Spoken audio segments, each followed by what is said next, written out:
నమస్తే అండి. నమస్తే sir.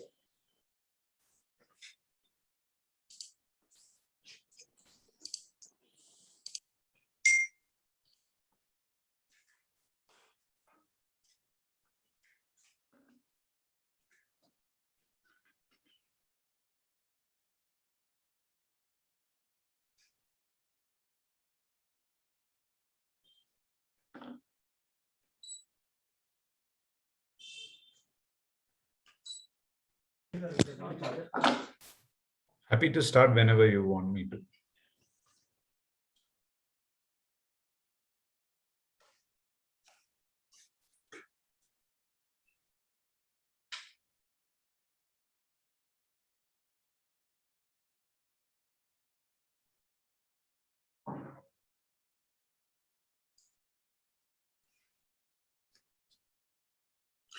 Very good evening to all of you to the ICFAI's Wise Use Interactive Webinar Series. This is the 24th webinar we are organizing today. This evening, we have our distinguished guest, Mr. Ajoy Chawla, who is the CEO of Jewelry Business, Titan Company Limited. He has agreed to speak in spite of his busy schedule. Thank you, Mr. Ajoy, for spending your time here with us this evening. And most welcome. Thank you, Sudhakar. Yes. So, ladies and gentlemen, we are going to have yet another exciting show, conversation, questions and answers, and loads of insights that we can take away from this session. I request all of you to mute your mics and pay attention to the conversation that's happening, and we can focus on what is the most important takeaway. We can focus on the questions that we are posing, and without any disturbance, we can probably appreciate, understand, and learn from the leader we have with us today. On behalf of the ICFAI group, I welcome all of you, and more importantly, our guest today. Our Vice Chancellor, Professor Mahendra Reddy, is also present.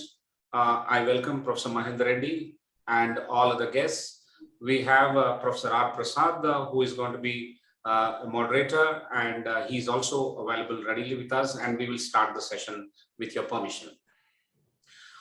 I would like to introduce the guest first before we move forward with the talk. Allow me to share the screen.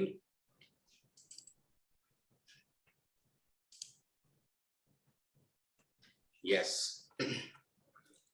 So this is the 24th webinar, as I mentioned. This is the guest we have. He's going to talk about transforming India's jewelry value chain, the Tanishq way. First 30 minutes will be a talk delivered by Mr. Ajoy, and the next 30 minutes, question and answers moderated by Professor Prasad and I.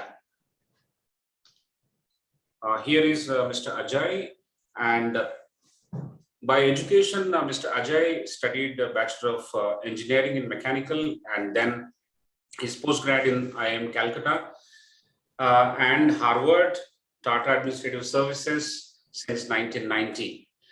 Mr. Ajoy is currently the Chief Executive Officer of Titan's Jewelry Business that has brands like Tanishq, Mia, Zoya, and Carat Lane. The jewelry business has a huge network of 450 plus exclusive retail outlets spread across 200 and more towns, and an extensive manufacturing and geographically dispersed sourcing network within India.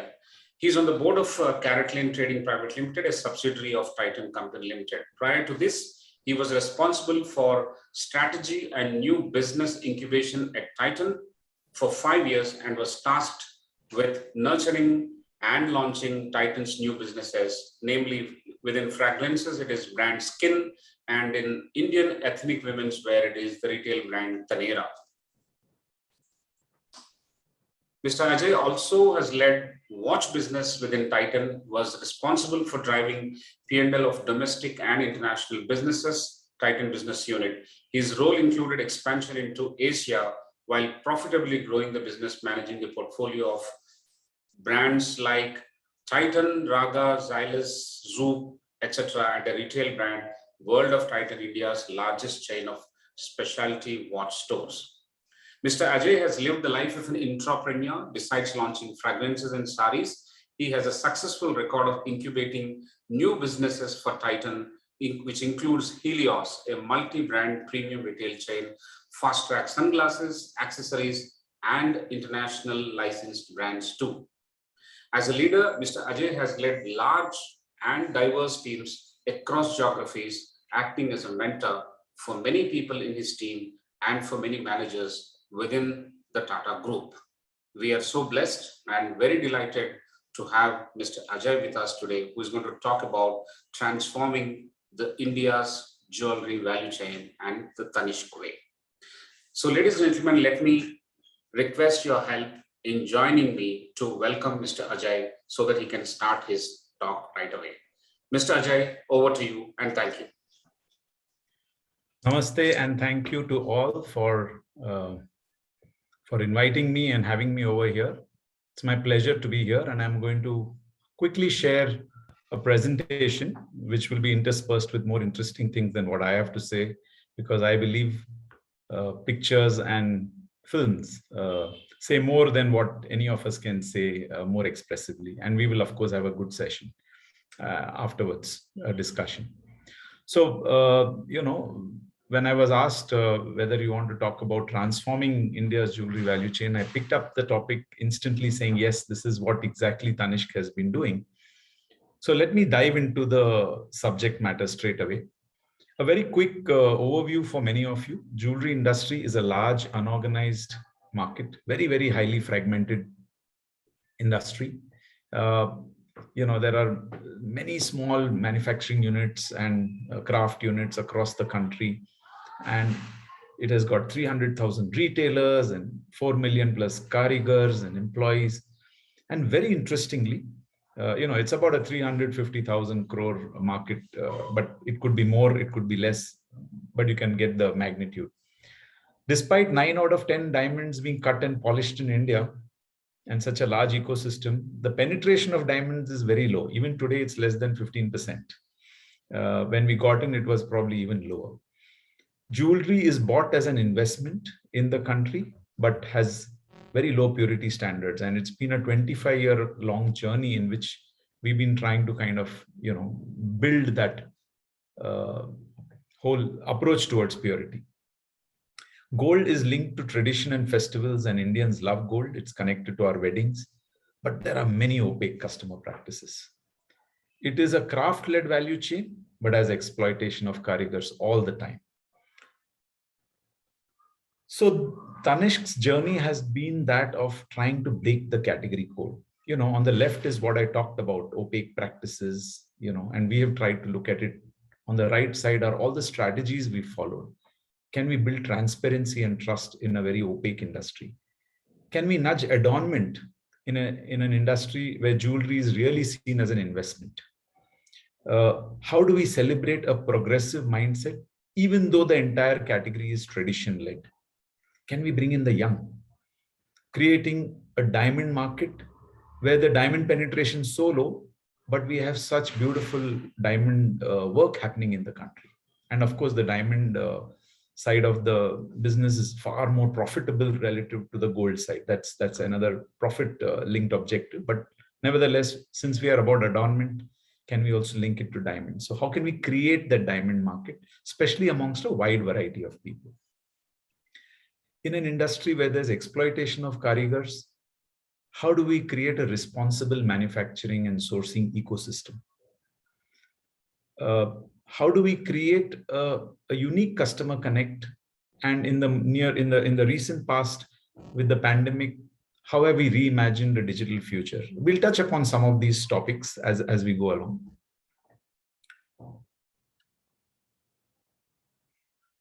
For some reason, it is not moving ahead. Let me see. Yeah.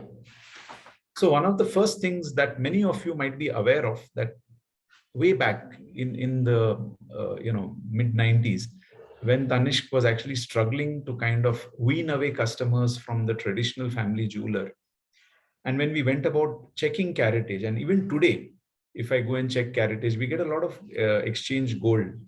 We get gold caratage purity from as low as 16 carat all the way up to 21 carat for what is supposed to be a 22 carat. So that's been one big area. The second thing that we see that compliance in our industry is very limited. There are many government laws. There is a PMLA law which says that you cannot accept cash more than 2 lakhs. You have to take the PAN card. You have to ensure that all taxes and everything is done on bill. You have to ensure that when you're taking back gold, are we taking back with full honesty? When we sell gold, are we selling it on gross weight or net weight? You know, gross weight includes the cost of stones, it includes the cost of dowry, it includes weight of dowry, and it includes the weight of enamel and all the other elements which are non-precious, which may be going there. So when a customer is buying, is she buying 20 grams or is she actually buying 18 grams of gold? Notebook लेके question answer run करिए. May I request, yeah. May I request a mute for some of the audience? नहीं, आपको lesson पढ़ना कोई फायदे की बात नहीं. तो उससे बेटर आप लर्न करो. Yeah. So I would like to actually walk you through one of an early campaigns which we had done a few years ago about Tanishq promises, where the promises were many on this gross weight, net weight. It was about caratage, it was about purity, it was about making charges. Let me take you to a particular campaign which,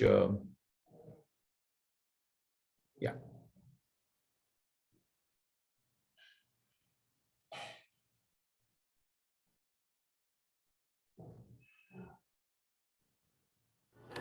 अभी ना थोड़ी देर पहले एक बड़ा ही sweet सा old couple आया.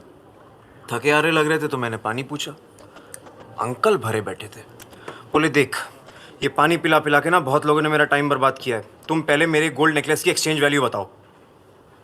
तो मैंने उनकी गोल्ड की प्योरिटी को कैरेट मीटर में टेस्ट किया, एक्सचेंज वैल्यू बता दी. Uncle happy. बोले बेटे पानी हटा, तू नींबू पानी पिला दे. जब तक अंकल और आंटी नींबू पानी पी रहे थे, मैंने उन्हीं के सामने उनके गोल्ड को मेल्ट कर दिया. अपने गोल्ड के एक्सचेंज में डायमंड नेकलेस ले जाते हुए आंटी इतनी ज़्यादा खुश थी कि जाते जाते मुझे ये देके गई हैं. तो आप भी आइए तनिष्क, क्योंकि हम जानते हैं कि ये बातें आपके लिए कितने मायने रखती हैं.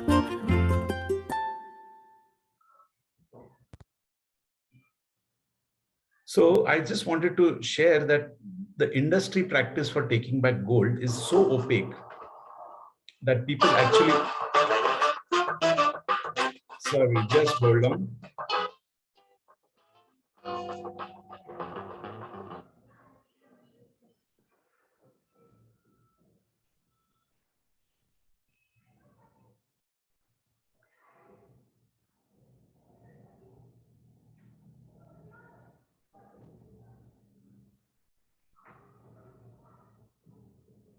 Yeah.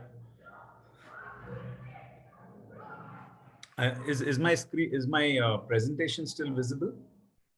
No. It's not visible. Okay. Let me get back to, for some reason, this is.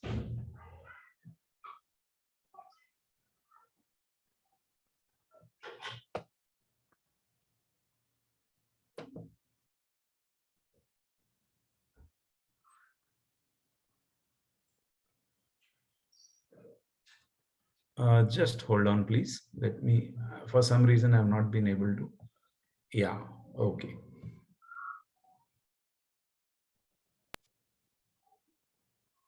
Is it visible now? Yeah. Yes. Okay. So I just wanted to share that the way jewelry gets exchanged in the country, the practices are very vague, very open. The gold rates may vary. People may, and a lot of people, when they actually get what they get value for, is very, very low. This is one example of the many different ways in which we've gone about building trust within the entire ecosystem of customers. In fact, I would say compliance to the laws of the land, purity, they may sound very basic, but in an industry which is so unorganized and so fragmented, it has acted actually as a huge competitive advantage. And many of the newer players are actually emulating us on this front. Hallmarking has recently been introduced in the country, but we've been pursuing this path since the last 25 years.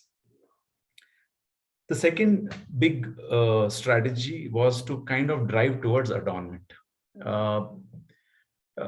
the entire industry, as I said, is about, or the market is about investment. Even today, when people buy even diamond jewelry, people think about it as if it's an investment.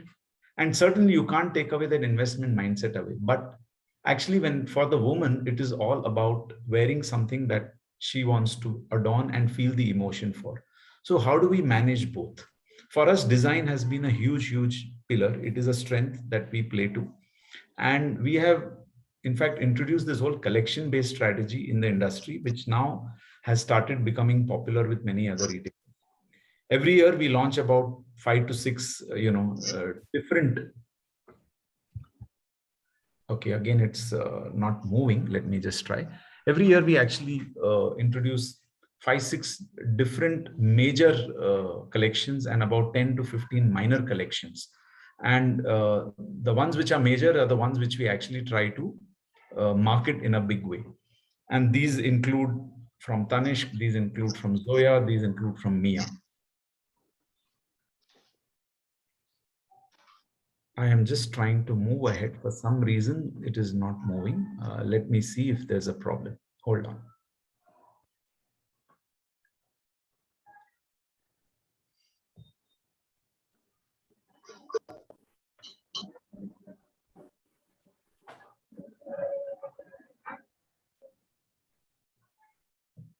Apologies for this. I'm really struggling why it is going so slow.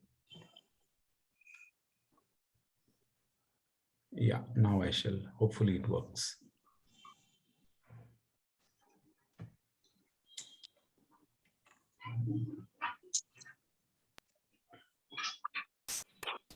So this was one of the collections that we launched last year, but in a way, this is around the entire adornment play. This is on the high value space.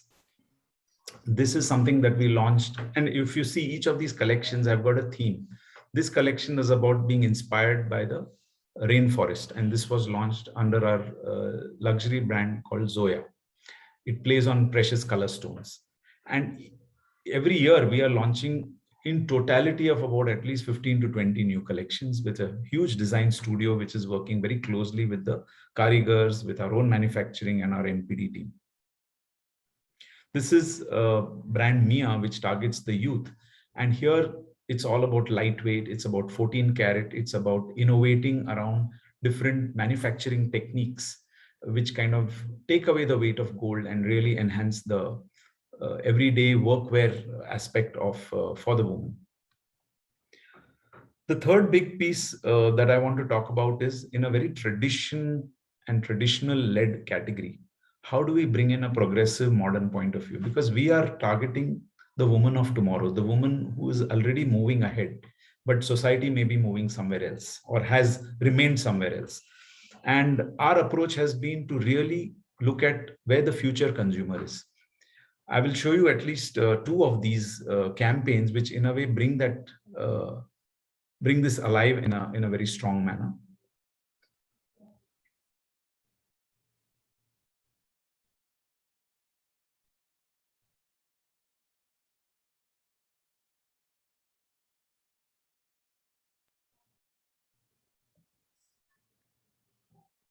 Young entrepreneur award पहली बार thank you speech दे रही हूँ. Sorry speech होता तो बहुत practice है. Startup है ना, तो सॉरी कहने की आदत पड़ चुकी है. Sorry I don't have a visiting card. Sorry you will have to adjust. अभी ऑफिस में इतनी ही चेयर्स है. Sorry sir, I beg to differ. Sorry sir, पर कॉस्ट कम नहीं कर सकते. Sorry Neha, I missed your wedding. Sorry mom. Sorry बेटा, डैड, शांताबाई, सॉरी.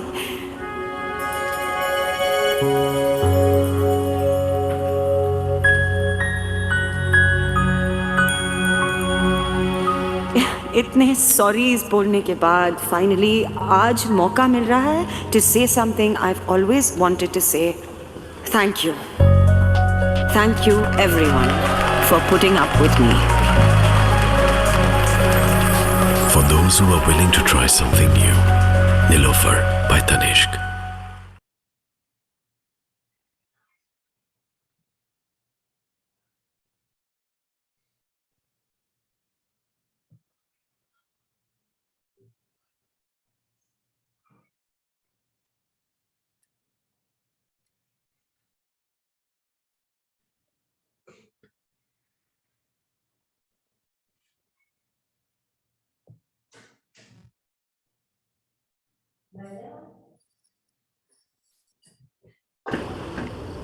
पाँच मिनट हो गए वैसे, तुम्हें कुछ बात करनी थी? मोहित वेट यार, this is important.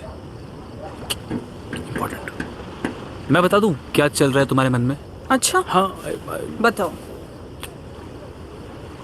Breakup. Very funny. Relax यार, रिलैक्स यार। ये एंगेजमेंट, ये सब कुछ बहुत फास्ट हो रहा है यार, हमें थोड़ा और सोचना चाहिए।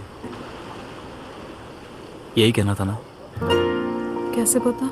नहीं, वो जब तुम किसी चीज के बारे में ज्यादा सोचती हो तो तबला बहुत अच्छा बजाती हो। मोरे उंगलियों के हलचल से मन की उलझन तू जाने रे,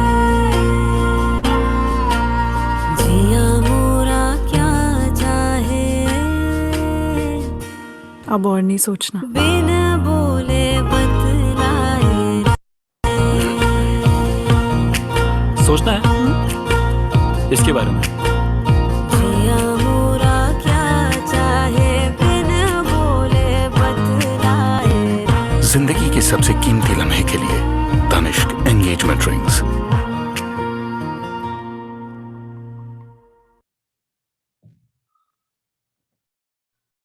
So, ये क्या है, अदरक? अदरक नहीं, हाय।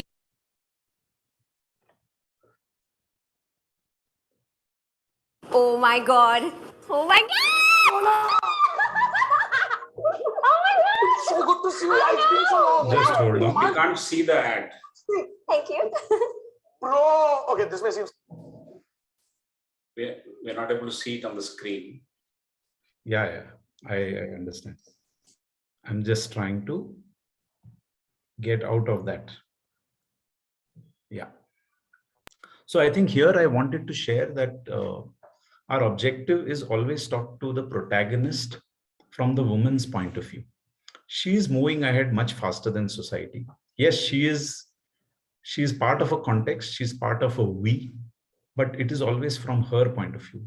What is the me trying to express in the context of we? We are not a activist brand, we are not a isolating brand, neither are we a traditional brand, but we are a brand for the woman who is taking along the rest of her community, her society, her family towards her perspective in a very harmonious way. And that I think has really, stood out for us.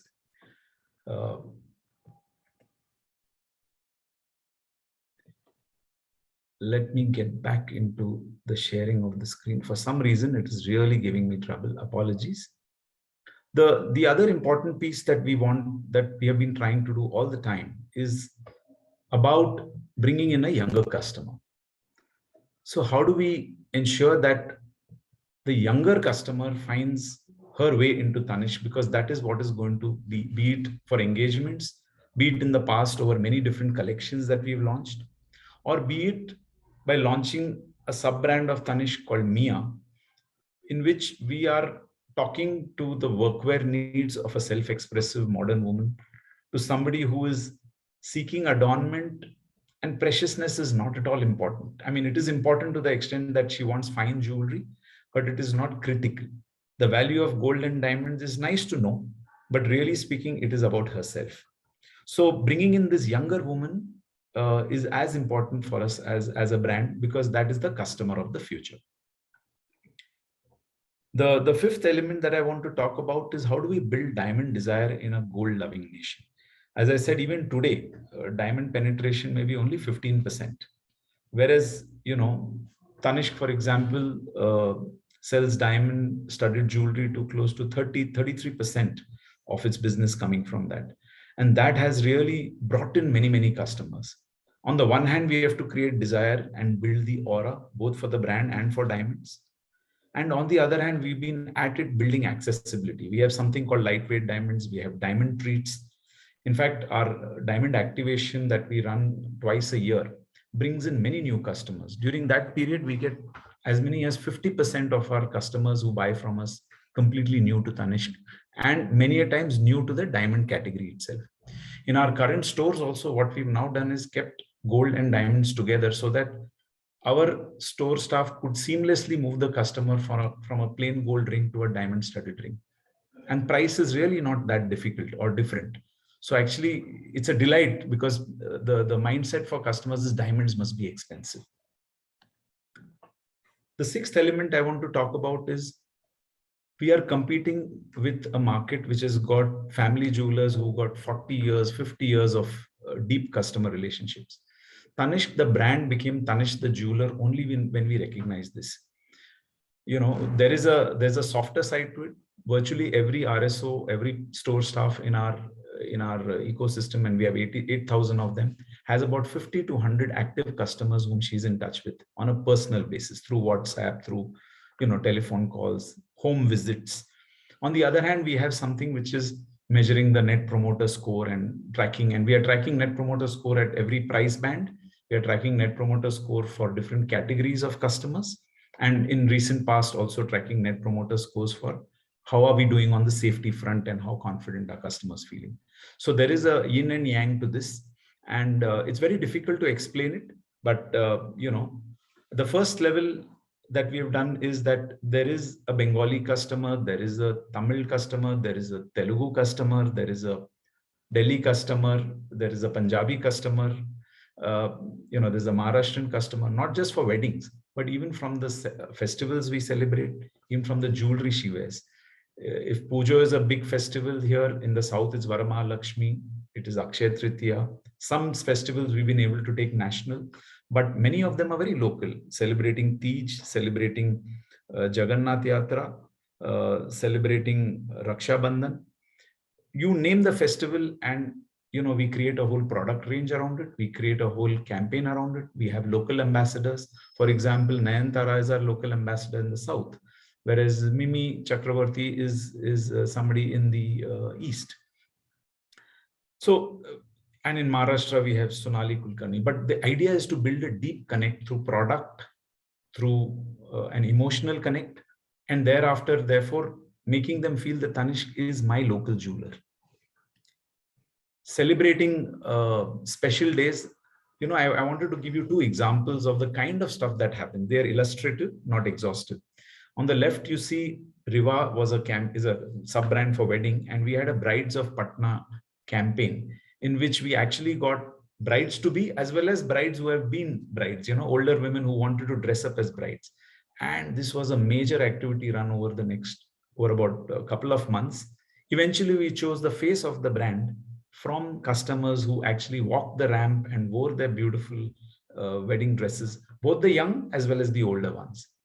On the right, you see, this is an annual event which happens in Indore. Karwa Chauth is a big occasion that's celebrated. And it is a massive festival. In fact, women look forward to this activity. Like this, we have activities running right through the year across our entire 360 Tanishq stores and 500 stores, including Carrot Lane and Mia. And this is that time when, again, my slide is not moving. So pardon me, let me get out of this.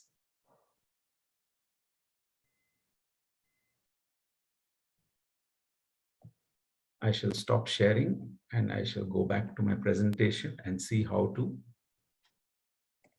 ensure I move ahead. Yeah.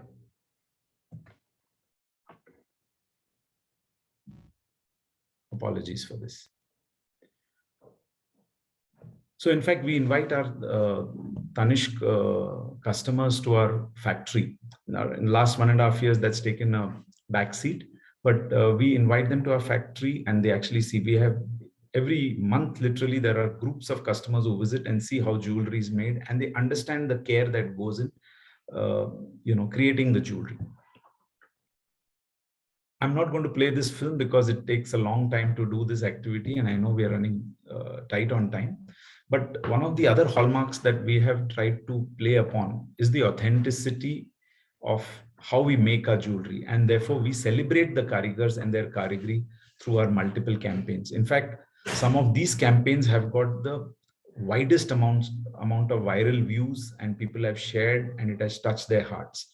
So while Tanishq is about celebrating relationships, but it is about being authentic and celebrating the real karigari that goes behind making of the jewelry. In the new normal, I've talked a lot about this, and maybe some of you have caught it.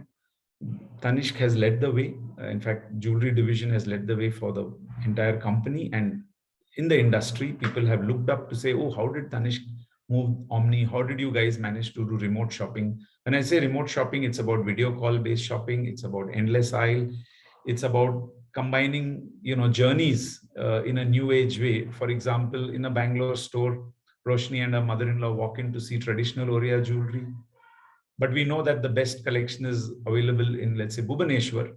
So the RSO Lakshmi shows her the collection from Endless Aisle, brings in an expert from the Bhubaneswar store on the same call, connects it, brings the products over here based on whatever she selected, and helps to fulfill. And this collaborative selling has really picked up in a big way. We are currently selling close to, between video calls and collaborative selling through Endless Aisle, we are doing at least 200 to 250 crores a month. And this is a huge activity. In fact, this entire omni approach, whether it is central selling and then passing leads to customers and therefore joint closure happening, or this approach of remote selling, is now begun to contribute almost 14% of the Tanishq total business that we do every month, every quarter. This has become a new growth engine for us. Personalization at scale is another important thing. Many people don't know, but we actually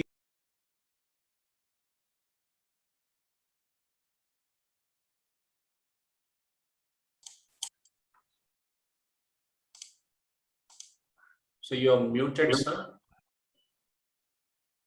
Mr. Ajay, your mic is now, yeah, it's okay.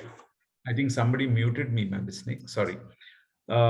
So, the fact that we can create designs especially for the customer, or we can modify our designs or create some heritage jewelry which they have from their own. This is something which we do at scale. Sorry, again, for some reason it is stopped and I'll have to go back and try to move ahead. Yeah, the last leg of what I want to speak after another few minutes, if you can grant me, is about the way we manufacture our jewelry. I just want to give you a flavor. I think pictures speak louder than words.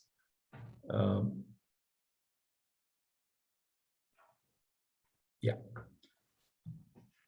So this is the way actually traditional jewelry gets made. And what I have captured here are pictures which are not as depressing and inhumane as you might imagine. There are sometimes 20 people working in a less than 100 square foot space across over 2 levels, a mezzanine floor and a ground floor, bent like this. And most of the time the karigar life doesn't go beyond 40 because he has to go back home. Simply too much pollution, simply inhumane working conditions. What we have done is, this was our journey. We started with something called Unnati, and then to Mr. Perfect, and we have got Karigar Parks and Karigar Centers.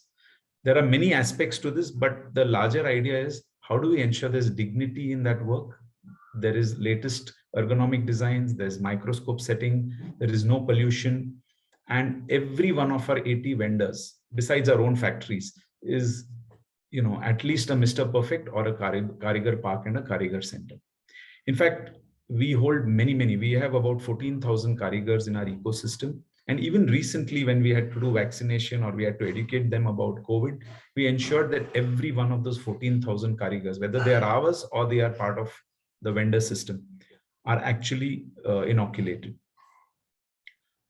We have established a 4P framework for responsible sourcing. Pretty much we have classified vendors from base cottage to basic to standard to world class. And by the end of this financial year, over the last 3 years, we have committed to moving all of them into standard or world class. Our own factories are, of course, world class.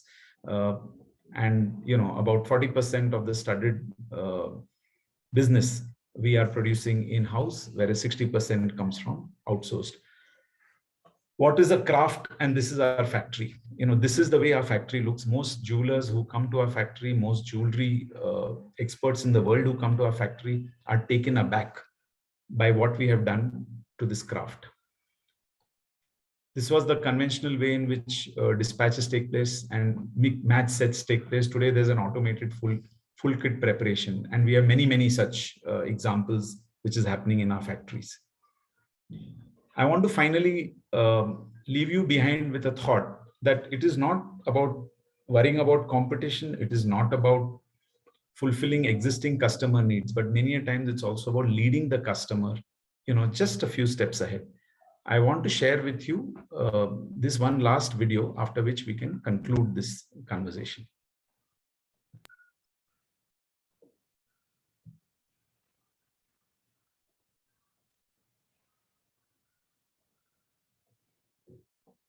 This is a campaign which is just going on air, and I'm sure you दिखता है खिड़की से खुशियों का गुब्बारा,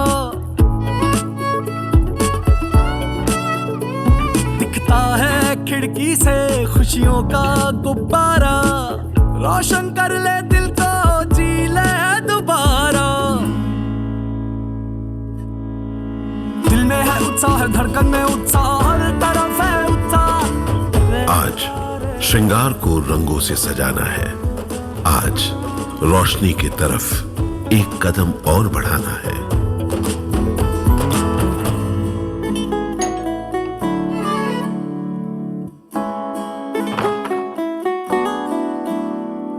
happy Diwali. इस बार भी मिठाई बाहर रख के चले जाओगे? आज बीते कल को पीछे छोड़ जाना है, रस्मों को फिर से दिल से निभाना है।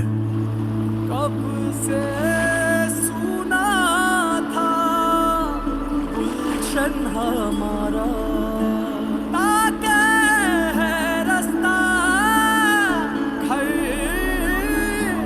तुम्हारा। जिन आंखों को इंतजार था हमारा, आज उनमें दिए जलाना है। हैप्पी दिवाली भैया।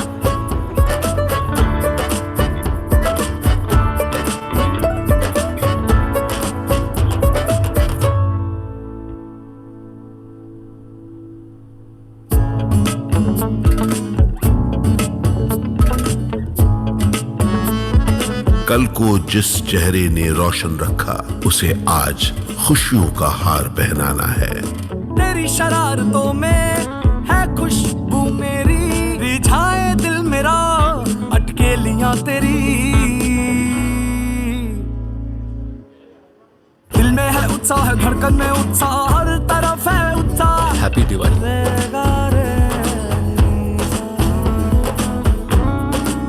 Same to you.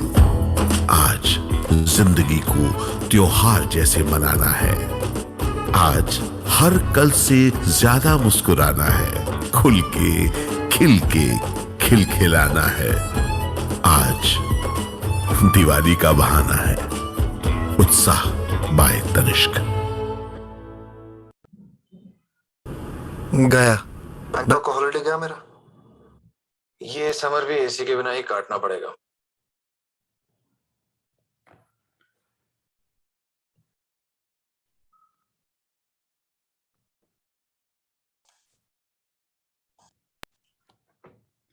So yeah, with this actually,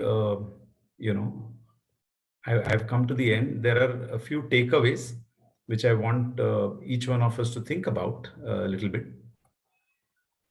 One is, think industry ecosystem, not only your specific market or specific industry or specific, think the entire ecosystem end to end.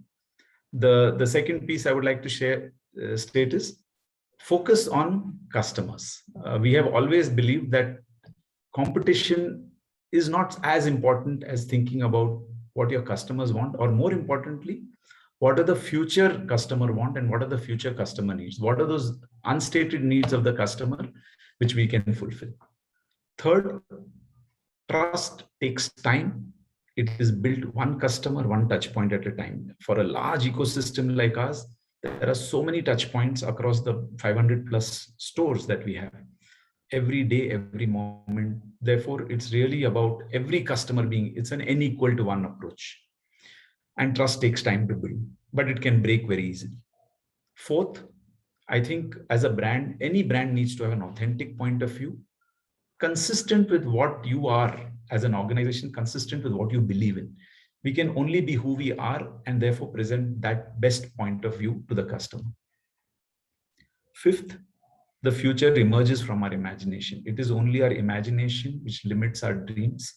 And the bigger we dream, the more futuristic we dream, the more reality we can create from it. Maybe one step at a time, but it really is in our imagination. This whole digital way of selling, or this whole wanting to adorn the woman with diamonds, is come out of our own imagination and our own desire. Finally, I think leading requires you to break some category codes, and it requires courage. Sometimes you have to go against the rest of the industry, and sometimes, and many a times, it requires deep commitment and perseverance. So thank you. You guys have been a patient audience, and apologies for the many tech-related challenges which I faced in being able to toggle between presentations. I'm sorry I've taken 5 minutes more than anticipated, but I'm happy to spend the next half an hour if you guys are okay. Great. Mr. Ajay Chawla, I think this has been a fantastic talk. The journey looks like from adornment to adornment. I read somewhere that about 5,000 years back during Indus Valley civilization, this adornment has picked up, maybe because of the availability of precious stones. And then what has become part of our culture was reflected in various monuments and palaces that were built, or large ornamental doors that were constructed in palaces. We saw adornment.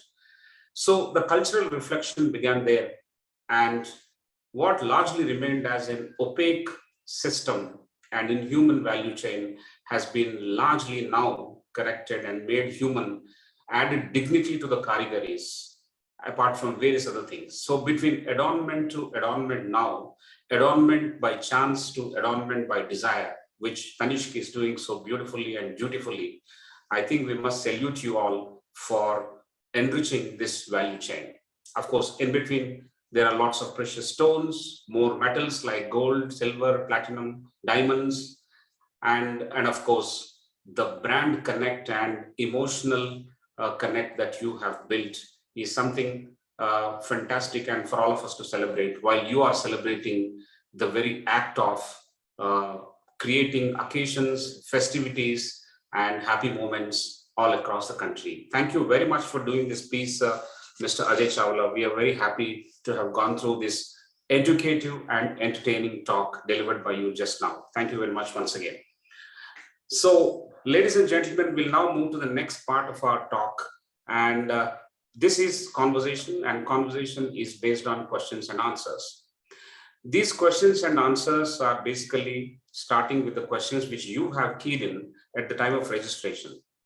Now, these conversations will begin, but during the course of the conversation, just in case you have additional questions, you can key in the chat box and we'll pick it up depending on the alignment in case that question has not been covered. So we will take care of that part. But you will continue to mute your mics and enjoy the conversation and the takeaways.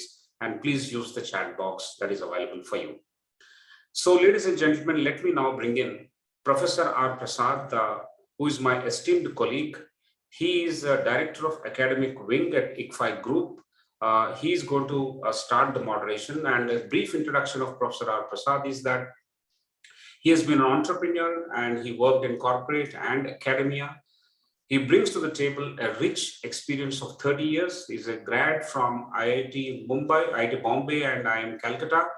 And he is the architect of the latest program that we have launched. It is called Online MBA Program. He acts as professor and mentor for Online MBA Program in its execution and its conduct, and also mentoring all the students who are part of the entire program. So ladies and gentlemen, let me welcome Professor R. Prasad to initiate the moderation. And once again, I'm reminding you and requesting you, just surveying the screen if anybody is unmuted. So kindly mute it and let's enjoy this session. Professor Prasad. Thank you, Professor Sudhakar Rao. That was a wonderful session, Mr. Ajay. I think it is inspiring. It also reflects your journey as an entrepreneur. And I think transforming a value chain is a very, very, it's a big mission. And I think a lot of energy, a lot of foresight, a lot of leading which goes into it. So I'm taking out a couple of points from what you've mentioned. You've been fairly detailed in how you've covered it. The first is the matter of adornment, and here I'd like to connect to what we do in education. Adornment is a manner of self-expression, and if we are able to understand that, we can do that in our respective fields, and that's what we also try to do when we look at education. Education also needs to be a manner of self-expression. The other is the transformational nature of the work that you do, and then how we also connect to it. So to begin with, I will, assuming that all the points that you made are understood well, I'll take it to a global question, and this question has come from the audience. A lot of the audience wants to see how well you do on a global field when you have a lot of leaders, US, China, India, looking at the jewelry market globally. What kind of trends have come in, and particularly after the pandemic? And how can Indian jewelry position itself in the international market, in the gift segment, on various occasions, just like Indians do? This is the first question. Sure. So I think the jewelry category is such that it is very geographic, unlike many other, let's say unlike watches in which I've worked, or fragrances, there is a certain globalness to the entire category, whereas jewelry, let's say Turkish jewelry or Thai jewelry, or let's say Western, European jewelry, Chinese or Indian, they are specific to that region, both the design, language, as well as the material preference, as well as even, whether it is studded or gold or color stones. So I think global trends in jewelry are not very, very easy to read. But what we do, I'll take the question at another level. I think there are global design trends, and there are meta themes that exist. For example, minimalism is a meta theme, or gender blurring of genders in terms of the way they express themselves. That is a meta theme which has been operational. Or self-expression through color. And colors, of course, vary, for different fashion categories. Every year, there's the colors of the year, etc.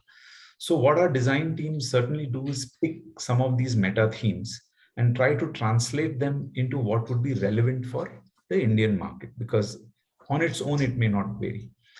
The second way in which I can respond to this question is that, the one thing which has become global is these kind of virtual meets, what we would call above the chest or above the waist expression. So I don't know what you guys might be, but it's really our faces and all the way up to perhaps our waist at best that is visible, and that in turn has influenced many trends. So in fact, our entire collection this season has been something which would work, where we said we must come out with jewelry which is wearable as opposed to sitting in the locker. So wearability over lockerability, above the waist wear, lightweight, because I think it's all about expressing and celebrating every day. In fact, the last campaign that we played was about celebrating today, celebrating the festival of life, which is today, not just, keeping it in the future, because that's what people have experienced during the pandemic. So that's the second level. The third one, which is something specific to do with gold prices. As gold prices kind of have gone up, people's preference for diamond jewelry has picked up. People's preference for platinum has picked up. And within gold, there is a lot of interest in rose gold and other kind of expressive gold. So I think some of those trends have also come in. So these are top level responses. Now, how well can India? In fact, India has a very large. India is the jewelry exporter. If you think of that sector, we have many Indian manufacturers who export in a big way to Europe and America. And actually, we have deep India capability. There's a whole India stack waiting to be exploited for international. So through Carrot Lane, we've started some activity. Even Tanishq has started stepping overseas now. We have opened a store in Middle East. We are opening stores in the US. I think the opportunity is huge. Many of our designers are also planning, not Tanishq, but many other famous Indian designers are also exploring international markets. So the opportunity for a category like this is huge.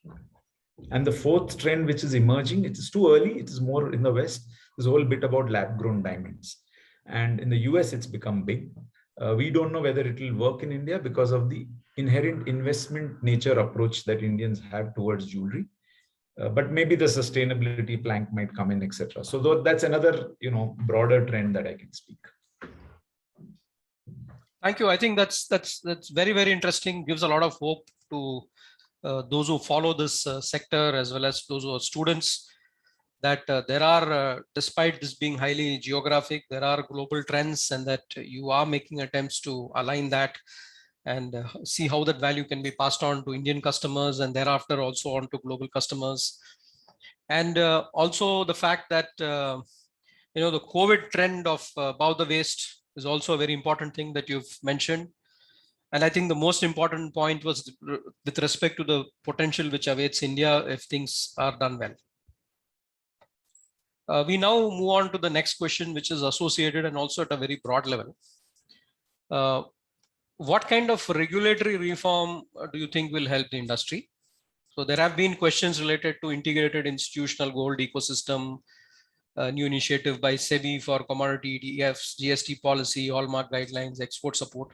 But from the field, what do you think can be the regulatory reform which will help us to exploit the potential that we've been discussing?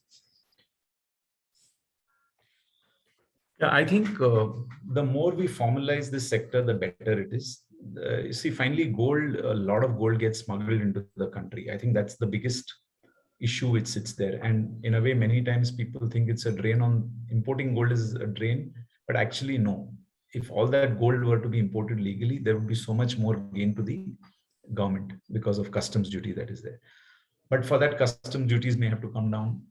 More importantly, this whole bit about how gold circulates in the entire economy, is something which is a very baffling problem. It's a wicked problem. It won't get solved overnight. But I think the first step towards building an international bullion exchange in Gift City and building a local India exchange, and then building a very close coordination, or let's say ability to transact between the two, building that connect between international and domestic.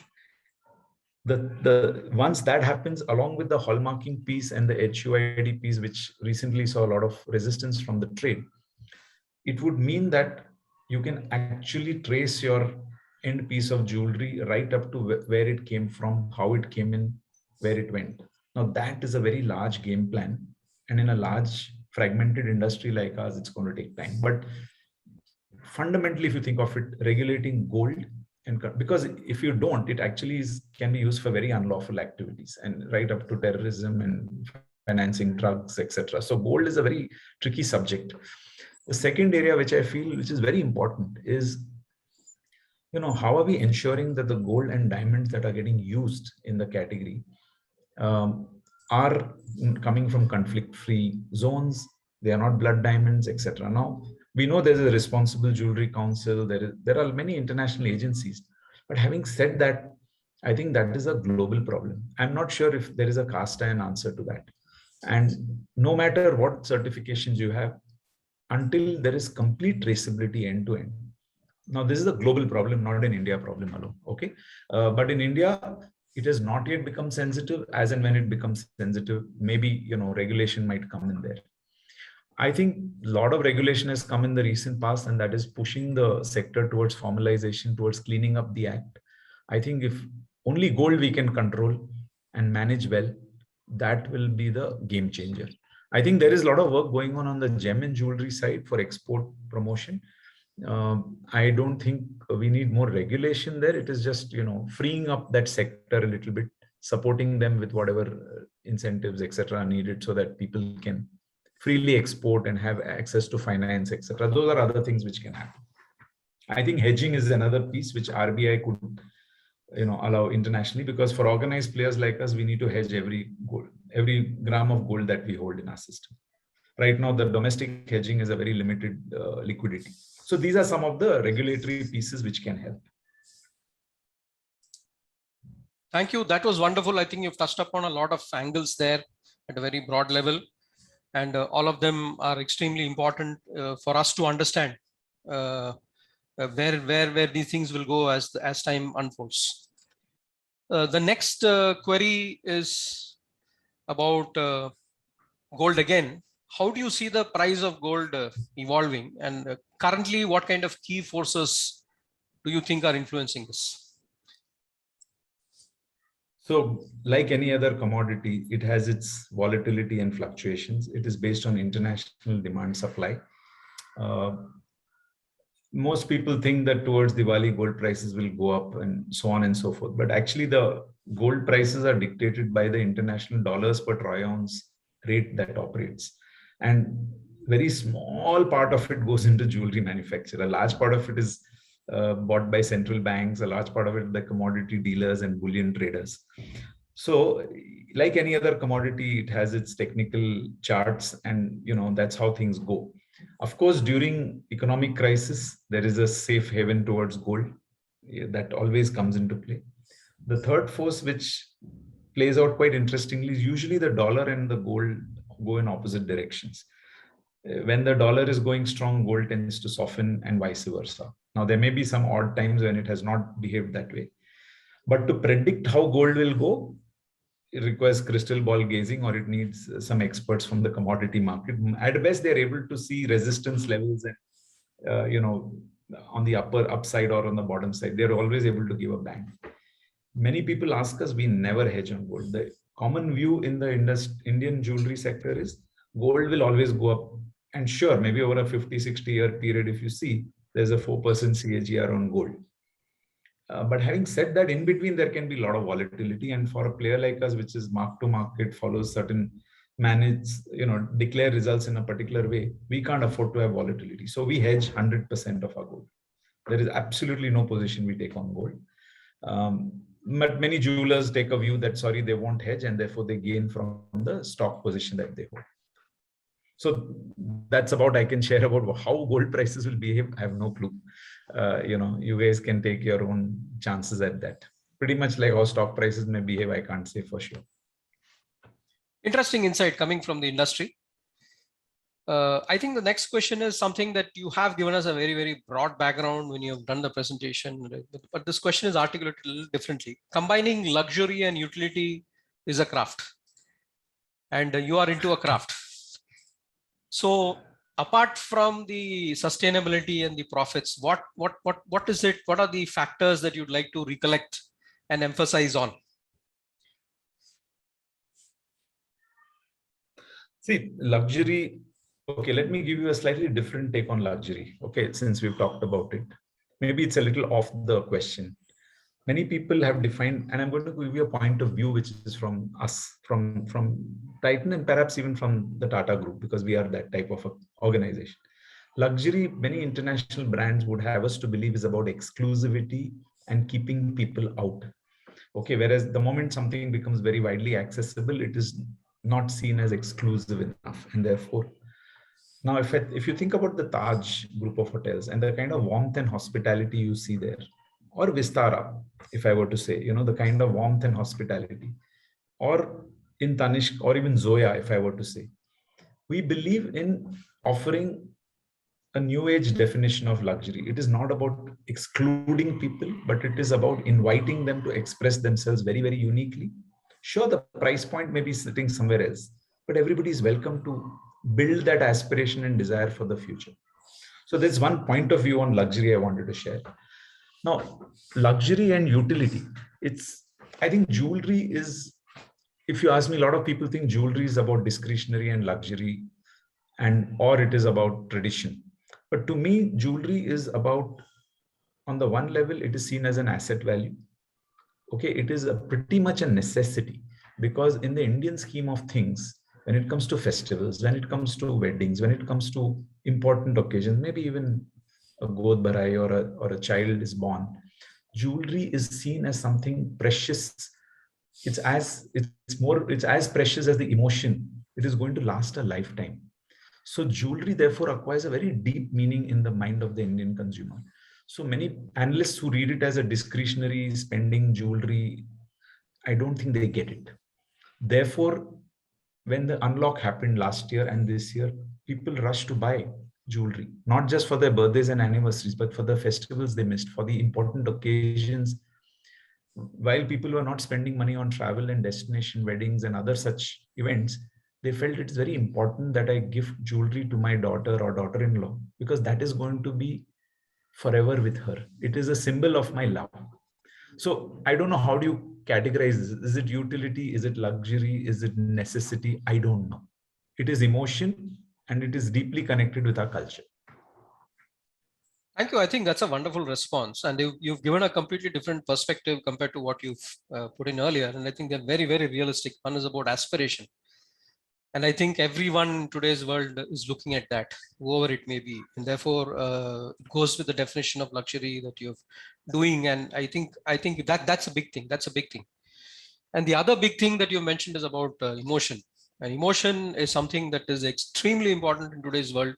And I think the energy that people get comes from emotion, not from knowledge. So I think that's also a very, very important takeaway from your response to the question. Thank you very much. We have ended one cluster. I'd hand it to Professor Sudhakar Rao for the next one. Thank you, Prof. Mr. Ajoy, I think this is getting more and more interesting in terms of the overviews, in terms of insights that you're sharing.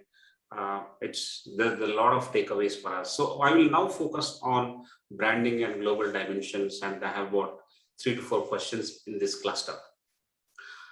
Although it has been touched upon in a manner of speaking through the TV commercials and some of the bullet points on your PPT, we would like to understand how Titan and Tanishq has gone about in understanding the Indian customer.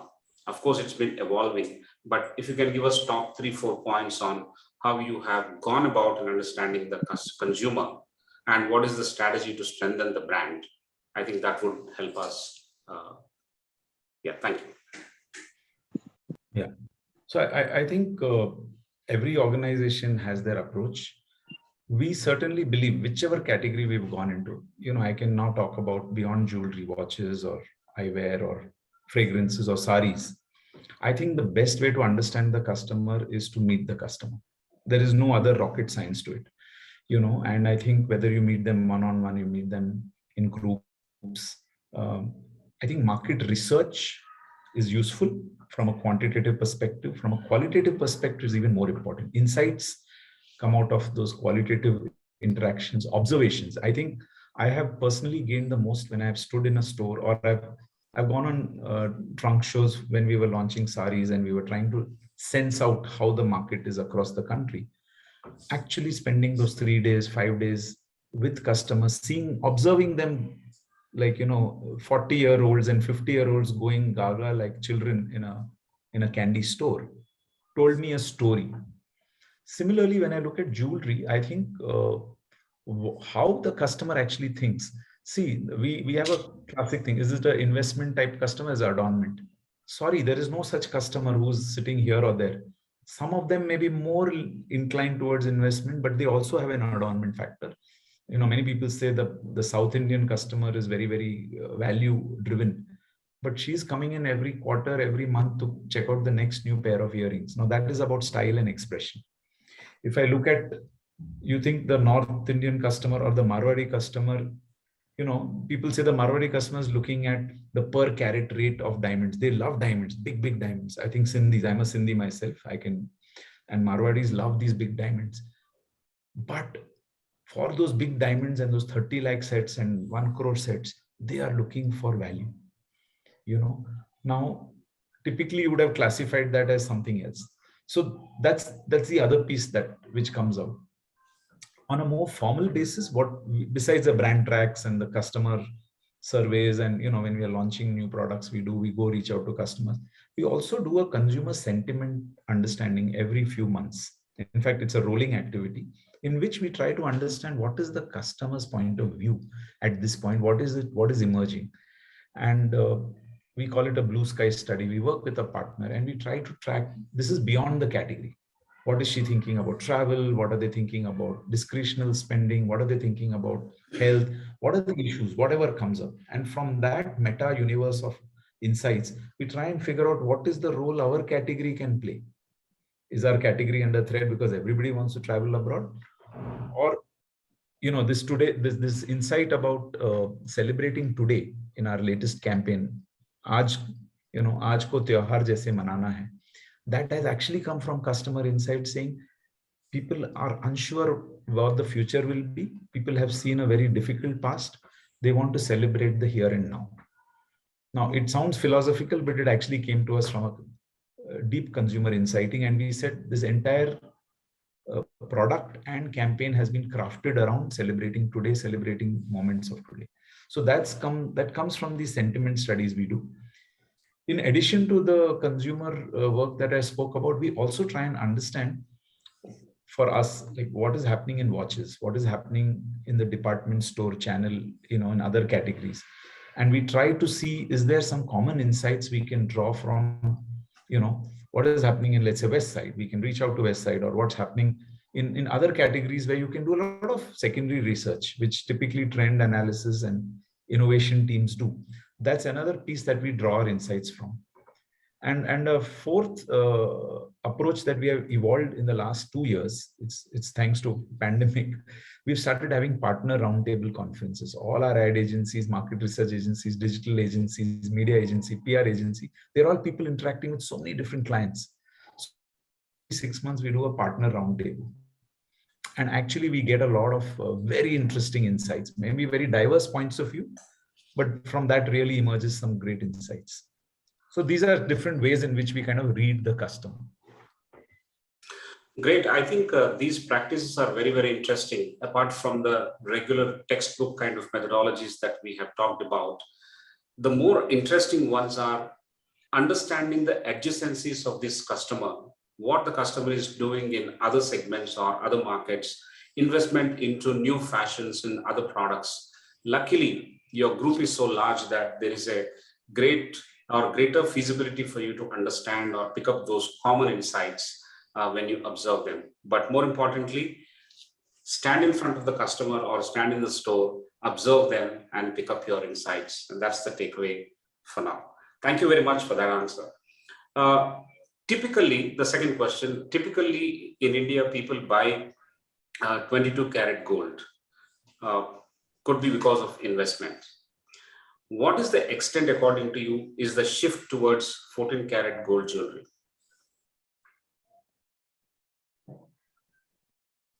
(22 to 14). Okay, so 22 to 14 is not as much. So let me put it this way. A lot of people are today open to buying 18 karat jewelry, but it is the more modern consumer. Certainly all this diamond studded or the precious stone studded jewelry is usually in 18 karat. So that people have accepted. In that precious stone studded jewelry, certain markets are now open to taking a 14 karat stone, diamond studded jewelry, because they're really buying the jewelry for the diamond value, not so much for the gold value. And therefore they don't, because it also helps in keeping the price point low. So they are willing to really look at 14 karat diamond studded. Plain 14 karat, let's say plain, when I mean plain is non-studded jewelry or non-precious studded jewelry. From there to 14 does not exist. For those who want plain, mostly they want 22. Very marginal sliver is okay with 18. But it's in the studded side where people are willing to come down to 14. In fact, Mia is a 14 karat offering. Carat Lane has about 40% of its offering is 14. There's a mixed caratage offered between 14 and 18 by many other large players also in the market. And that is beginning to gain traction, largely in the studded space and largely for a slightly younger audience. Great. So 14 karat gold is finding acceptance and it's growing in the younger segment, especially in the studded jewelry category. Thank you, sir. There's another question that has come from the audience. There's a perception that Tanishq charges or asks for the high making charges. Are you doing something to change this perception, or it is part of your business model? No, I think when we had launched the Tanishq Promises campaign, we were able to demonstrate to customers that we have products as low as 8% making charges. We have a wide variety. Many a times the industry likes to paint a picture that I've got something starting at 5%, 6%. When you go to the store, you won't find it. So it's a ploy. But I must also say at a broad level, since we have always believed in purity, Okay, we have not parked any margin sitting in that purity game, which many jewelers have chosen to park. So they park their margins between purity and making charges and gold rate. Let's say there are three different. Purity is something which you can't fool the customer, and we are very clear about that. When it comes to gold rate, we have chosen to go with a higher markup compared to other jewelers in the marketplace. Not very much high, but maybe 50 rupees a gram or maybe up to 75 rupees a gram, because there is a certain, we are sourcing our gold from LBMA gold, which is conflict-free gold. We are ensuring that we actually manage the entire refining, alloying, so that we control that gold. We know it is not smuggled. It is completely come from clean sources and fully duty paid. And more importantly, when you come back to exchange your gold, we will give it to you at that higher rate at which we sell. So we are charging a little bit of premium there, but we are also ensuring that the customer gets her full value of gold when she comes back. Now it comes to making charges. Our quality standards and our design are more intricate compared to the rest of the market. Like any other category, there has to be a certain premium that is charged for quality and that is charged for finish. So we have no hesitation in saying that, yes, we will have some amount of premium over the rest of the market because of the quality of finish, because of the craftsmanship and intricate, and you can actually check. People can actually check, and we are happy to show even the backside of the jewelry, how it's finished. So yes, there will be a little bit of premium that we will charge, but I think we have products across price points and across making charges, and we are very transparent with the customer. But rest of the industry would like to say that Tanishq is expensive, but I understand that is their approach to market there. That's fine. That's fine. Great. I think that's a fantastic answer. In terms of upholding purity, in terms of maintaining the best gold rate, as well as the making charges, in order to align with the quality. But overall, what I see is your strategy and practices are more in alignment with your corporate philosophy, and that's coming out consistently. So thank you very much, sir, for that answer. So the next one is about what are some of the best practices or standards a manufacturer must follow in order to be eligible for getting associated with Tanishq? That's a very so we have this 4P framework that I touched upon. We insist that people have a dedicated, many of the manufacturing happens through outsourced, bench karigar, head karigar, they farm it out. And then how it is being made, under what conditions, there's no control.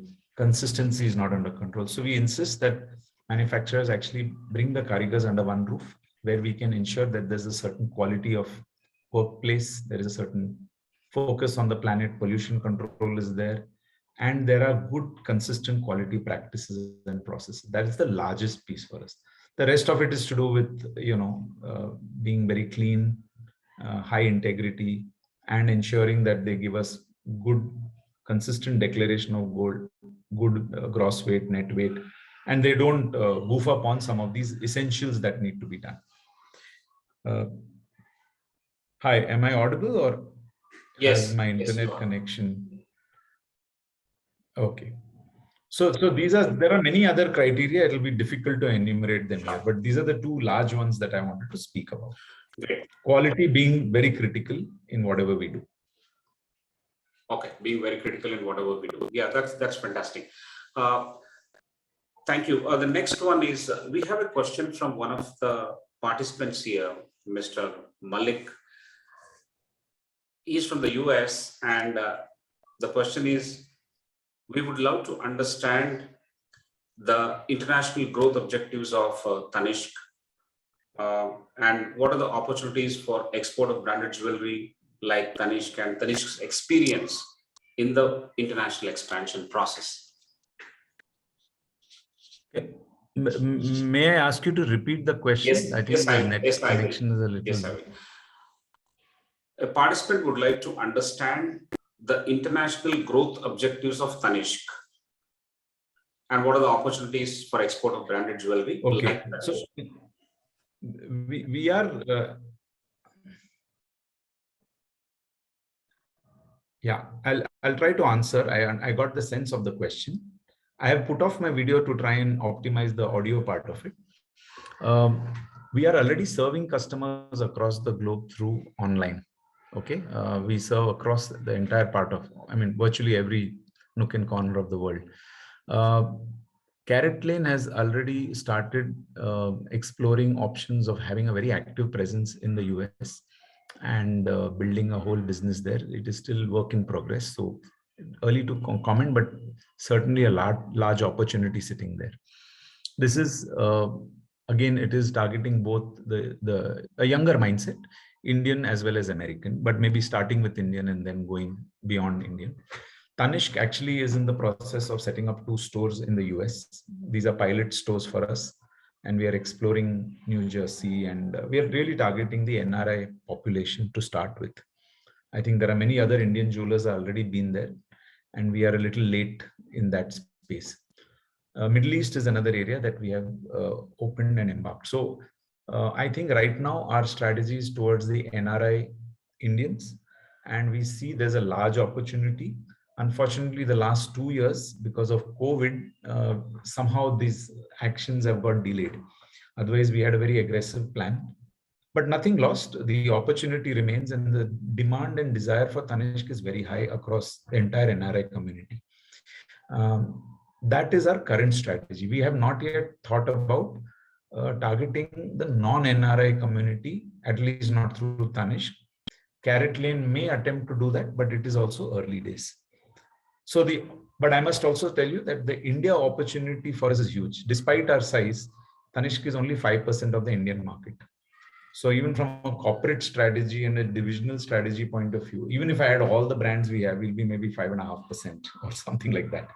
So the headroom for growth is massive, and I'm not saying that we can become a 25-30% player, but even if you were to become a 10% player in a market which is growing at a low single digit, nevertheless, it's huge.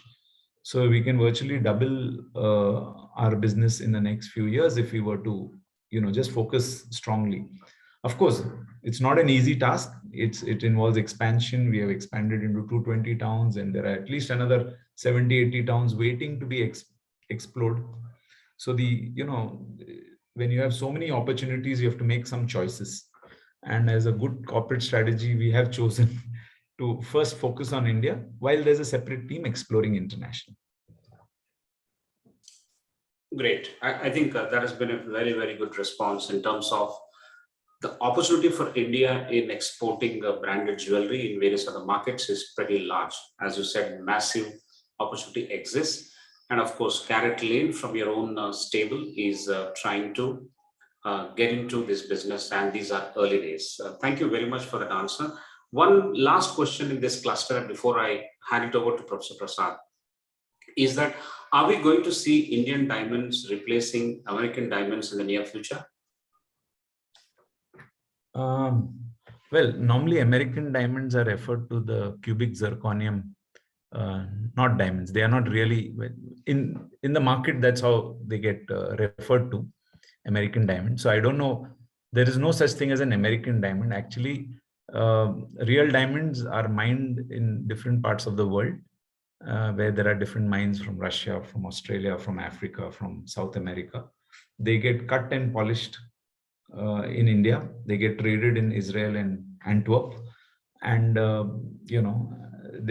jewelry gets manufactured in India, China, Thailand, Turkey, and Americans consume it. So I don't know what is an American diamond.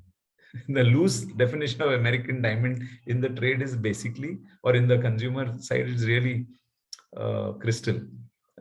Cubic zirconia is also referred to as American diamond. So American diamonds is not, it's the, for, let's say, imitation jewelry, not really precious jewelry. But synthetic diamonds is a whole new world, which is that lab grown diamonds that is getting made in China, in Singapore, in very, very small right now, in parts of Canada, I think Europe and India also, in Surat there is, but that's a very new nascent piece. So I don't know if that is what the person intended to ask. That may take a long time. It's a drop in the ocean still. it may actually bring more people into the diamond category, because it might come at an affordable price and therefore get them into that journey. Great. That has been a precious answer, pun intended. So thank you very much, Mr. Ajay. I will now hand it over to Professor Prasad for the next cluster of questions. Professor. Thank you, Professor Rao. This question touches upon the digitalization journey at Tanishq, or maybe even digital transformation. What kind of, you did briefly allude to it when you did the presentation, but what is the journey of digitalization at Tanishq, and what kind of technologies do you use amongst the current in order to understand your customer as well as manage your operations? Actually, the digitalization as a journey has multiple dimensions. Dimension one is being able to influence your customer, very simply, which is digital marketing, search engine optimization, that whole basket of things, which I think many brands are doing, nothing unique that Tanishq is doing. Then there is building digital assets in the form of your website, app, etc., which is again about being able to attract customers and build a large stickiness. We get about 2.5 million unique visitors every month on the Tanishq website. So thereafter, it is about engaging with the customer. So we have actually embarked upon live chats. We have put together a whole central team and a distributed regional team to be able to start talking to the customer live. There is a bot, but very quickly we move on to a personal chat, and that could be a live chat, it could be a video call, it could be a, it could even be something which just the person wants to be connected to the closest store and we can do a collaborative call. So there's that whole piece of engaging with that customer who has come there and she's looking for something specific or wants to know more. And therefore from that emerges this whole stream. Either they will move towards buying online, or they may just be a lead, which is then passed on to the closest customer who will in turn reach out to them. So that then results in an omni-phygital, let's say physical and digital journey.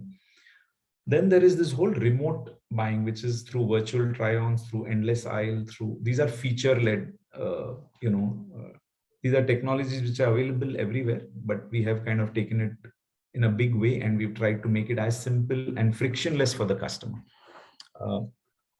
Remote shopping came up more in pandemic, and it has become now a convenient way to shop for people. So remote shopping has 2 or 3 dimensions. One is about video call based shopping, which could happen from the store closest to them, or it can happen centrally.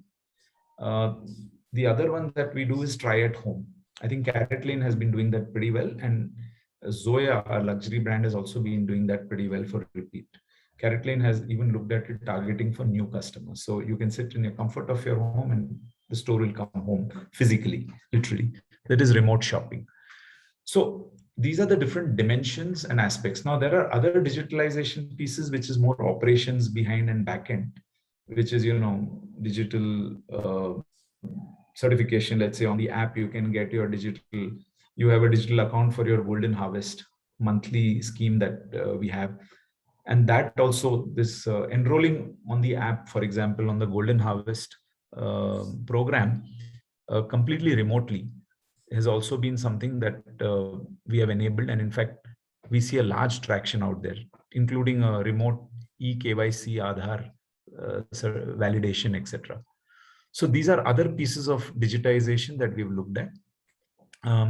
Technologies are pretty much available, but it requires a lot of effort to customize it to your process, and 2, ensure that you have a backend ecosystem which is also comfortable with this approach and actually guides the customer onto these things. So it's not just about having the boxes and the tools, it's also the entire large ecosystem of people in our system becoming comfortable and then bringing the customer also on that comfortable journey. That has happened in a big way during this pandemic. We've seen that has exploded like crazy. That's why it's become a 14-15% contributor growth engine for us. Thank you. I think that's a very, very structured response, and very, very easily understandable to most of us. And I think this part about the backend ecosystem also being able to adopt and absorb what you're trying to do is an extremely important part in the transformation that one wants to bring in. The next question is related in the sense that, since we have passed through COVID, and you also brought up the fact that a lot of people in the industry were surprised by how you have responded to it. So beyond the digitalization aspect, are there any other points that you'd like to touch upon in terms of how you responded and how that led to impact?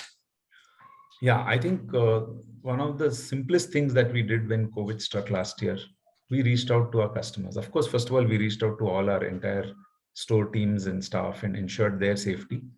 But that was by example, but the big thing that we did was every store staff who was sitting at home, she is sitting lost. So what we did was we said, you just call all your customers, talk to them, ask them if they need any help, how are they doing? Totally non-sales. We call them empathy calls.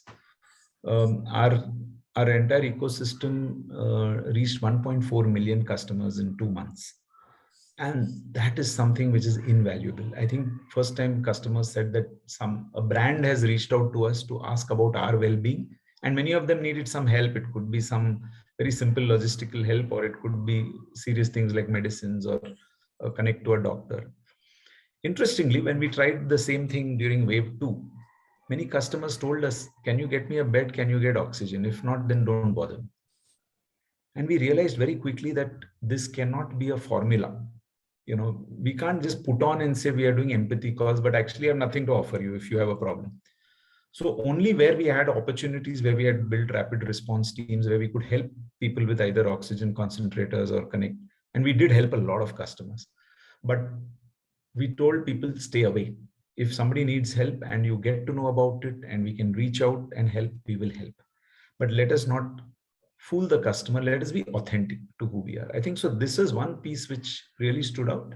The second piece was about building a very sharp safety protocol, including even some customers being asked if they would like to test their oxygen levels, etc. when they enter, sanitizing their footwear, antimicrobial coating for jewelry that we have launched, UV sanitization of the phone, and there was a whole very detailed protocol which kept evolving to 1.0, 2.0, 3.0. I think it was captured well anecdotally by customers saying, we feel safer in your stores than at home. So they get their children along, even when we unlock. Kids running around, and therefore, now of course it's double masking. Our store staff were wearing shields, a lot of problems but I think what it left behind the customer with a view that, listen, these guys are going 120% of the journey of keeping me safe, and safety has actually become a surrogate for trust and therefore a competitive advantage. Of course, every other jeweler is also now started doing, but I think we reached out to all our customers and told them about our protocols and ensured that we won't open a store until it's ready for opening. So I think these are non-technology, human contact, simple logical things which have worked very well, and that has strengthened the trust. In fact, we are seeing market share gains because we find the growth in new customers is phenomenal. They go around the market and come back and say, we feel safer here. Thank you. I think, that projection of a caring brand and the fact that a lot of people other players in the industry are adopting the same practices goes to the story of transformation. Indeed, good. The next query that we have is about the logistics function, the way you're organized. There is a proposed Vladivostok-Chennai maritime corridor, which will reduce shipping time, and India can leverage on the mineral resources in the Arctic Sea region. Is Titan Tanishq leveraging such geographic routes? How's your logistics function organized? So, okay, we don't import gold or diamonds directly. Gold is not permitted. It's only through banks. The rest of we buy fresh gold from banks, which is about 45% of the requirement. Rest of it is recycled gold. That is which is to do with exchange. Actually, it's the other way around. Sorry, 45% is exchange recycled gold. 55% is imported, and that is through banks. So we have nothing to do with. Similarly, for diamonds, it is the diamond cutters and polishers who import roughs, cut, polish, and sell.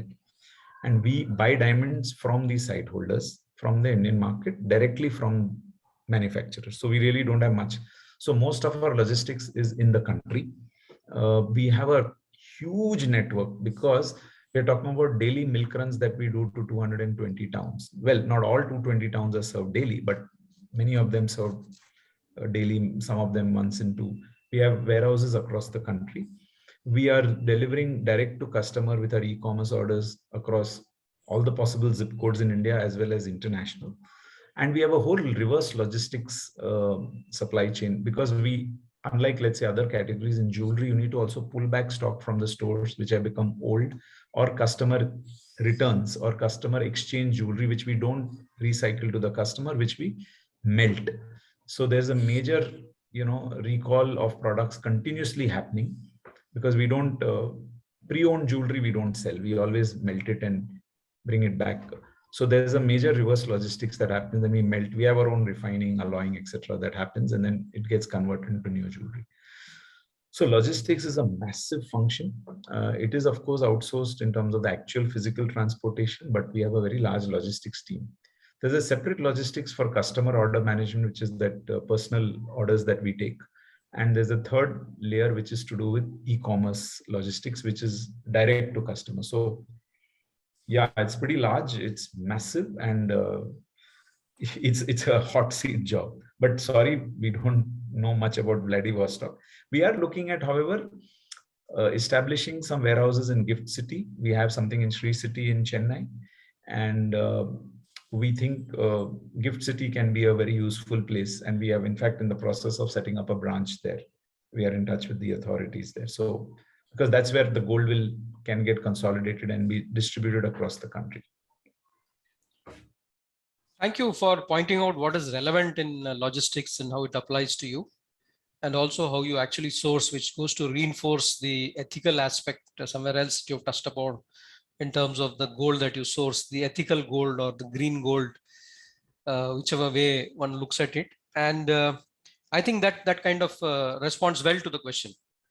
The last one, which in this cluster, I'm putting it from the chat box. Can I request if we can wind at this stage, because I need to go somewhere to pick up my son. Unfortunately, my driver is not here. So since we have now covered a fair bit of ground, is that okay, or are there too many people who need a lot of responses? Okay, let me respond to that. Yeah, Mr. Ajay, I think there are lots of questions, but I think we will put an end to this. We would have. Maybe we'll take just this one or two questions and then we'll close. Maybe last two questions, if it's okay. Okay, I have short answer questions, and I think that will be very useful at this tail end. So very quickly, how do you support women in diversity, especially we have the context of unsupportive families or certain socio-cultural contexts? Well, we have a D&I process in the company. I don't look at it, but I can tell you that a lot of our frontline staff, at least about 60% of our frontline staff are women, and many of them may be employed by franchisees, many of them on our roles. We do ensure that there's a very strong policy towards ensuring we support women, and many of them don't want to become store managers and area managers because they would prefer to operate within a certain comfort. So that is one area. Our marketing, design, and even some of our field retail teams are actually dominated by women. We have many people in that area. So we've never really had a significant need to kind of try and balance things out. But I can at best say that much right now on this piece. But yes, we have a diversity and inclusion initiative within the overall corporate philosophy and within the Tata Group as well. And perhaps there are better people who can speak more knowledgeably about that. As a senior manager, I'm aware of it and I try to implement it in our HR systems. Great. Thank you. Thank you very much for that. The next question is, what are the employability and skill development upgradation programs in jewelry designing, just from the student point of view, if anyone is interested, where and how it can be pursued? So there are many jewelry design institutes, and I think a lot of people join there. They become jewelry designers, then they get trained onto computer-aided design, and that's how the journey begins. And we also take people from many jewelry design institutes into Tanishq. But forget us, there's a whole ecosystem out there of manufacturers who are catering to international markets and other players. As I said, we are only a 5% player in this large ecosystem. So the opportunity is massive. Skill upgradation, yes, once they join in, then, I think the best skill that a designer can do is to understand how the jewelry is made, because then she can or he can become a better designer. They understand the way it's created, manufactured, crafted. So your designs are aligned towards working closely with the way it's manufactured. So understanding the technologies, etc. Now there's a lot of interesting technologies like direct casting route, 3D printing. Many things are coming up, and it's a whole world out there. But opportunities are many, and I think it can be a good design career for some students. But this is mostly design, not managerial students. Okay, I'm just clarifying that. Get right. That actually answers the next question of what opportunities MBAs would have if they specialize in marketing in HR, especially opportunities in Tanishq. That was one question, and that is the last question. That is that's typically any consumer company will have similar. It's in retail, it's in merchandising, it's in sales. It can be in marketing, product management. Supply chain, sourcing. That's where many of our MBAs who join kind of move into, and then they move across different roles and functions and kind of evolve into business managers and leaders. I saw one place about diamond purity. How do you ensure? Yes. How would a common man ensure that? It's very difficult. It's very difficult. In fact, that's the place which, once a diamond is set in your jewelry, nobody can tell you what it is. So when you get many of these certifications, which they say you must ensure it is from a loose diamond, the certification, not from a set piece. Secondly, besides the 4 C's that all of people might have heard, cut, color, clarity, carat, there are many other properties like phosphorescence, luminescence, milkiness, brilliance, and the way the light properties are. So I think those are pieces which we look at. And of course, now a new one, contamination with synthetic diamonds should not happen. So a layperson, forget layperson, a very strong industry insider will find it difficult. We need machines, you need many, many different equipments and a deep training in diamonds to understand, which is why we only offer Tanishq guarantee on our diamonds, and we never take any other jewelry which is diamonds. It's a complex piece, and it is possible that customers can be, exploited on that front. So you should be very careful when you buy diamonds. It may seem cheap, but you're buying at your own risk. Great. That's a lot of insight and education for us, Mr. Ajoy. I think Ms. Manisha is very happy about that answer. Thank you. Professor Prasad, I think if we don't have time to ask any more questions, shall we wind up? With your permission, shall we close it? Certainly. Yeah. I think we have covered it. So, sir, I must thank you profusely for this amazing session, which started with education and entertaining pieces of ads that you have shared, and very nicely capturing the way you have built your brand by adding a lot of value, bringing in emotions and connecting the same to various occasions of celebrating the life kind of moments. And that has been a fantastic journey. As I said, adornment by chance to adornment by desire is the great movement, and your contribution in this has been pretty large and significant. And each and every response that you have given during the Q&A session has been well crafted. So these well crafted responses are like finely crafted jewelry itself. So thank you very much. We couldn't have asked for more. We really enjoyed your session, and some of the questions, if I have additionally, I'll send it by email. Whenever you have time, you can respond to those 1 or 2 questions which are left unasked. So must thank you, must thank Tanishq and the Titan Company Limited for sparing your valuable time in this festive season. We are very, very happy, and we couldn't have expected more than this. We thoroughly learned, and many takeaways we have jotted down. So on behalf of ICFAI Group and on behalf of all the participants, I take this opportunity to thank you and give you a Guru Namaskar for the session and the time and patience. Ladies and gentlemen, we come to an end of this webinar, very interesting one. See you again next week on Friday at 6:30 p.m. with yet another interesting and distinguished leader from the industry. He's going to be Mr. Peri Maheshwar. He's the chairman of Careers 360. He's going to talk about ethics as a plank and a platform for building character of various people and citizens and the country at large. See you next Friday, 6:30 p.m. Thank you all. Have a good evening.